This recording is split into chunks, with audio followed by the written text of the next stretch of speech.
Boris, welcome to Madrid. Thank you. And thank you for coming to join the Art and Culture in Tech vertical. And Boris, you are a serial entrepreneur. You already had two major exits, and you're running now one of the top 20 most promising IT services management company. Did I get it correct? You got it exactly right. And I'm interested to hear your opinion as an entrepreneur, that deep rooted in the art.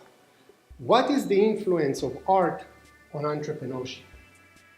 Yeah, it's a very interesting question to which I've given a lot of thought. You know, artists are innovators, and innovation, of course, is the lifeblood of business. Without innovation, business ceases to exist. So, from a point of view of any company, young or small, a startup or the largest company on earth, innovation is very important. So, how do you get innovation? You have to get creativity. So, what is creativity? Where does creativity come from? Well, when I think about creativity, I think of three things. It requires expertise. No matter how creative, what a creative thinker you are, if you don't have the expertise, you know, you're not building on a solid foundation. So you have to have that. Then you have to have motivation, especially in a startup world. You really have to know what you're driving towards. But then the third thing that you must have in order to be successful and creative is creative thinking. So creative thinking means the ability to ideate, to come up with new ideas, and the ability to empathize. So the first point is pretty obvious, right? Of course, we have to do that, and artists can teach us a lot how to ideate because, well, they are creators, and it's sort of in their DNA. The ability to empathize, I think, is less obvious, right? So, and yet it's critical for companies large and small these days. Why? Well, what does it mean to empathize? It means to really understand, to be able to put yourself in the shoes of your client, of your company, or of your partner, and really understand what it is that they want. So that's very much something that comes from art. And I think that empathy and ideation are the two key skills that are transferable from an artist or the art world in general into just about any business of any size. So I'm interested to understand how you actually brought it into your company. And in previous conversation we had, you spoke about talent.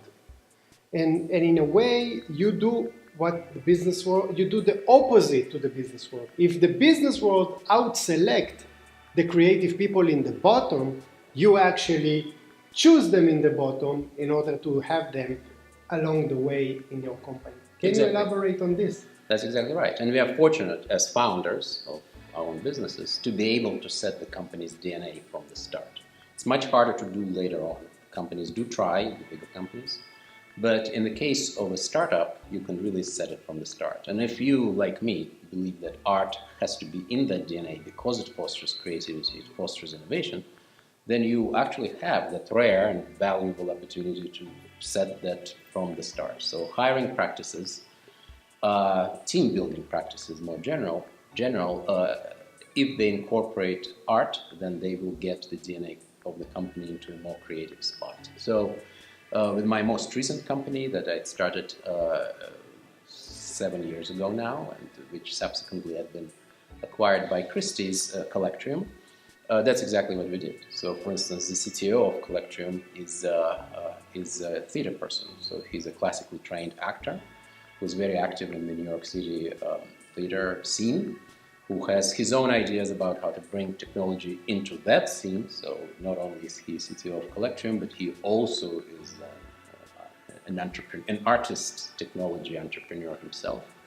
But that's not just the CTO. It really permeates the entire company. People in the product area, teams in customer support, in quality assurance, and really throughout the entire organization, whether they are on the creative side of the product or on the empathetic side of working with customers through sales, marketing, or customer support, all kind of can benefit from that background. So what I try to do is bake that into the DNA of the company from the start. So that's one thing. Another thing that you can do is bring outside art influences into the company. So at Collectrium, we have been doing that as well by bringing artists, craftsmen, watchmakers most recently, into the company to give presentations about their experience in the creative industries as creators of something completely unrelated to technology, and then transfer that to really have an exchange back and forth between their experiences and the experiences of the technology. And the third thing that we do, which is really unique to Collectrium, is when Christie's acquired Collectrium, it became fortunate enough to join the Christie's family. And Christie's, of course, is the world's largest auction house. It's sitting right in the middle of the art world. So it actually creates outlets for employees for their creative talents. So Christie's has an employee art show, for instance, that happens every summer, where team members who have interest in art or happen to be artists themselves, amateur artists or not, are able to exhibit their works at Christie's, and many take advantage of that opportunity. So at Collectrium, I think there were at least half a dozen people who exhibited their works, and some of them, actually most of them, sold it, because it's not just a show. Christie's, being an art sales company, an auction house, also sells that work that was created by employees, and many of them actually sold it, and one happens to be a sales person had more work commissioned from that experience. We always joke about it, a sales commission, but actually get not sales commission, but a commission for his art that he had created. So really, for me, incorporating art into my business practices is more of a rule than an exception. It comes naturally, and I view it as fundamental. Great. So I want to finish with one question. What will be the one tip that you will give to a manager that actually wants to integrate this creative or artistic mindset into the DNA of the company? I think it largely depends, as you just pointed out, on what kind of a company is it. If it's a young company, it still has this ability to build its own DNA from the start. Then the clear advice is incorporate artistic and art and artistic background into your hiring practices. And then naturally what will happen is that the workforce, the team, will be more diverse, will be more creative, and will be more innovative. So it's easy. All you have to do is just, add a little in the beginning, and it will grow to be so. Now, for more established companies, it's much more difficult. If they do not yet have such a DNA, then the question is, how do you do it? And then there is a hard way, and then there is a shortcut. The hard way I'm not going to talk about, but the shortcut is this. It just so happens that the majority, perhaps all, of large companies have been going through the digital transformation initiative, which is this big reinvent the company effort. And it doesn't matter what technology they're in. So they could be a railroad company, they could be a publishing company, they could be a bank. All of them have gone or are going through that transformation, and probably will continue to. So this, in fact, can be an opportunity to infuse